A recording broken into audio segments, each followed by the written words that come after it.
Some of you guys are not gonna like what I'm about to say, but if you're a millennial or Gen Z and you've spent your whole life hating your body and scared to gain weight, I'm gonna share with you an eye-opening reason why that might be. Hey everyone, I'm Abbey Sharp. Welcome to Abby's Kitchen.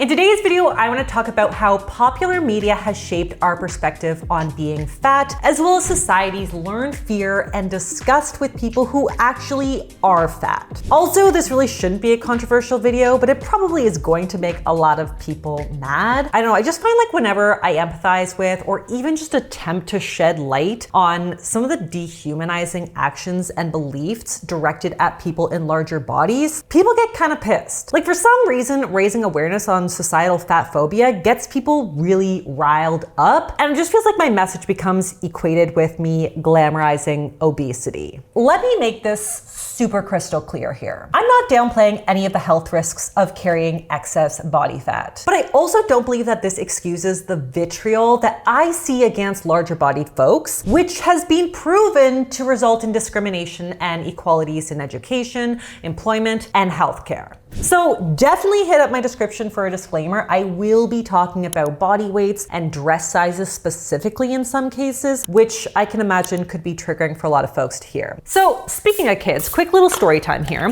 Last weekend, I went for a facial and my husband let my kids watch the OG Willy Wonka. I don't know, I kind of thought it was mildly inappropriate since the tunnel scene still really freaks me the out, and they were scared of like Bowser in Mario Kart. But yeah, typical dad move right there. Anyway, what my 5-year-old took out of this film was that the bad boy who got sucked into the tube, as he said, was fat because he ate too much junk. I had a mini panic attack because I knew that I had to step up for a very big teachable moment in my career as a mother, but I also knew that none of this was coming from within our home. Like I actually never use the word junk in my house, and I kind of scold anyone that comes into my house who does. I also would never associate someone's body size with how much or what they eat. And I would never associate any of these characteristics with a child who is bad. This was learned through media and maybe some bratty kids at school. O'Doyle rules.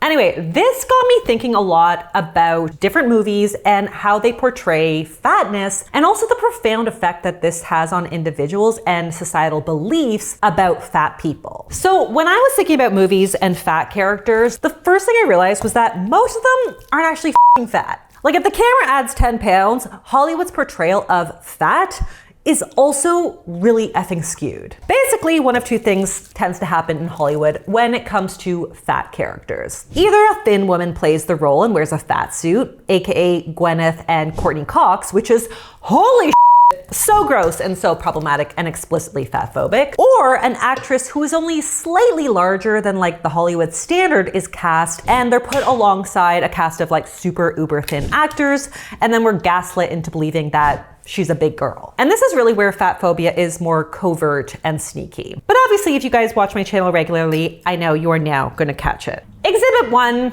everyone's favorite chronic dieter, Bridget Jones. And yes, I will always be just a little bit fat. Oh boy.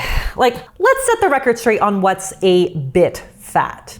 Renee Zellweger allegedly weighed just 130 pounds while filming with a BMI of 22. That's a normal body weight, folks. Yes, BMI is BS, but that is the weight to height ratio associated with the lowest risk of chronic disease.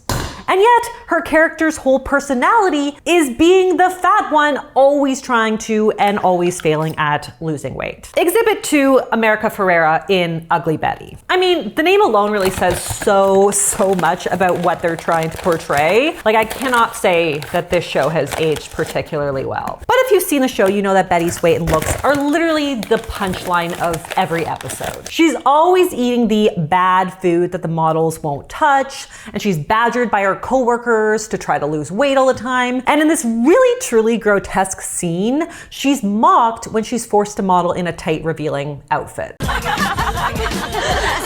me a little bit more coquette. I'm sorry, but who the wrote that episode? And do they still have a job? Inquiring minds want to know. Another one that still bothers me is when Samantha in Sex and the City was made fun of for her gut.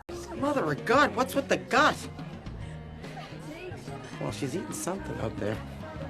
I'm sorry, what gut? At the time of filming, Kim Cattrall allegedly weighed just 137 pounds and is 5'7". Again, a completely normal weight. No wonder people feel as about their bodies. Oh, Abby, I did not measure this properly. We are going to revive it. If my muffins suck at the end of this, I'm blaming you guys because I definitely messed up the measurements. Also, remember Natalie in the movie Love Actually, aka the chubby girl?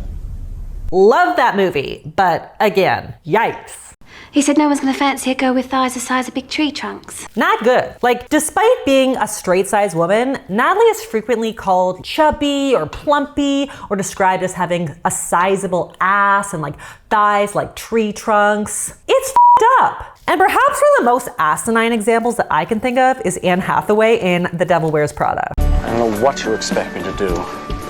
There's nothing in this whole closet that'll fit a size 6, I can guarantee you. FYI, Anne's character is a size 6. Like, that is a size small, by the way. And yet she's described throughout the movie as being the smart fat girl and is ripped into for eating carbs and eventually succumbs to the pressures to try to lose weight. Like, how up do we want to make young girls who are looking at Anne freaking Hathaway and thinking, oh, like, if she's fat and needs to diet, I am probably huge. Let me just remind everyone that the average American woman is a size 14 to 16.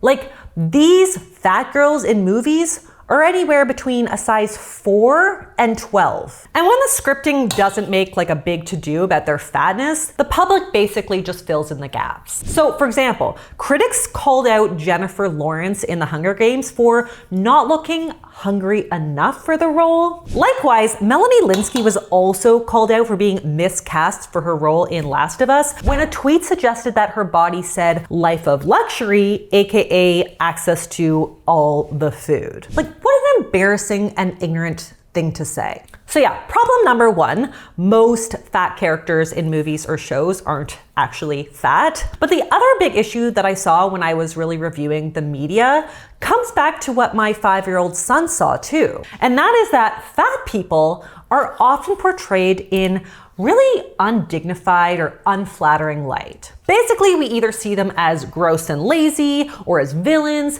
or the dumb sidekick, or just for simple comedic relief. Rarely are they the protagonists or the characters that kids like my son are supposed to aspire to be. So for example, back to early childhood lessons, much like Augustus Gloop in Willy Wonka, who remembers poor little Brucey in Matilda? Like, the kid was also punished for his gluttony and fatness.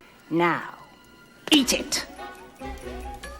So similar as to how Augustus is portrayed, he's like super sweaty and he's messy and he's gassy, and his fatness is central to what makes him so naughty. And even though in the end Bruce does like stick it to the man, or I guess the woman in the case of Miss Trunchbull, the message is still crystal clear. Eating cake makes you fat, lazy, gross, and worthy of punishment and ridicule. Fat people steal things. Fat people are dishonest. Fat people are bad people. Do not be fat. And if they're not gross, they're the villain. Like Ursula in The Little Mermaid is a great example of that. Another is Jabba the Hutt. Like, when juxtaposed against the thin protagonist, it really sends a clear message to young people that thin is good and fat is bad. That there are character flaws inherent in fat people, and all we know is that we just don't want to be them. So gross check, villain check. The last category that I really saw often was this kind of comedic punchline. Again, rarely the star,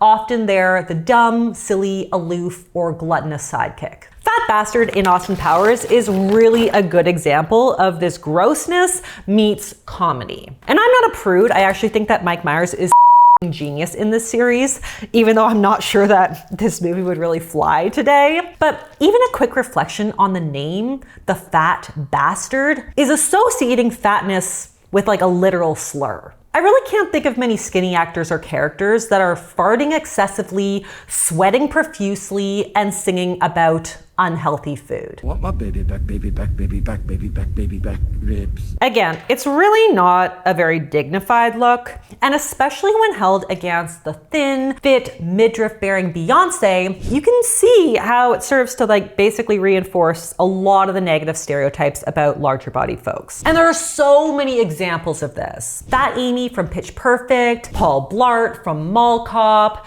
Chris Farley in literally anything. The bottom line is that fat people's fatness is often their whole personality in movies and shows. They're not particularly smart or cool or savvy, they're fat. Meanwhile, straight-size actors tend to get awarded a lot more complex, nuanced, or human roles. Which, when you think about it, is kind of up considering that most humans that are consuming this content look a lot more like this than that. Obviously, there are exceptions to this, and we are starting to see larger bodied actors get given more interesting or more layered roles. But generally speaking, Hollywood really has basically just typecasted an entire group of people, not based on their talent, but just based on their size. By portraying small bodied actresses as fat and actual fat people as these second-class sidekicks or gross or bad, we get stuck in a little bit of an echo chamber that honestly just is not reflective of the world that we live in. Fat people aren't a size small.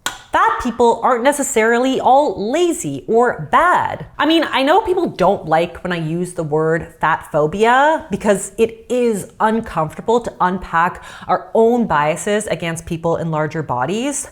But even if you are genetically thin or you've worked really hard to stay fit and toned, fat phobia and prejudice against different body shapes and sizes really doesn't serve you either. Clearly, when a 135-pound woman is being called out for her gut, this hurts all of us. And it increases the risk of body dysmorphia, eating disorders, and other mental health issues. Anyway, that's my little media analysis for today.